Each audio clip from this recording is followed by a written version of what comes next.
You're confident 35 kilometers has good connectivity, I think it's Mr. clearly Virvani? smaller cities around Bangalore. So, you know, everywhere the Karakoram market is most, strong. I think most directions of Bangalore, the roads are good for up to 25 to 35 kilometers. Be it the Devanhalli road, be it the Old Madras road, Hosur road, Whitefield road. It's all even the Tumkur road with quite a few highways coming up and have come up.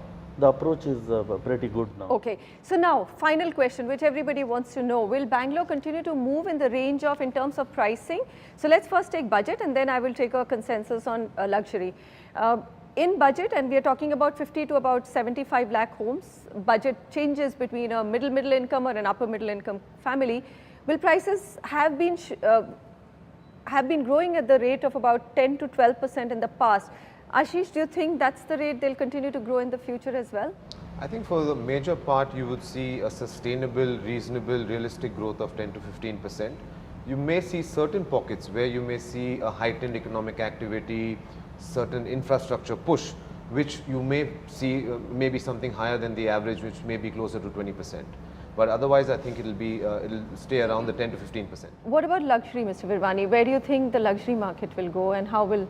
You know, the luxury market is quite strange. It's more depend on the quality of development you do. So, you know, people in that size of money who are willing to buy are actually today, I think in Bangalore, because you know, among most of developers, the quality standard is quite high, and people's expectations are quite high in terms of quality product, and they're willing to pay a price if the location is good, is random. But again, like I mentioned earlier, luckily most of us have controlled even the price rise on the luxury segment in a very slow and gradual manner.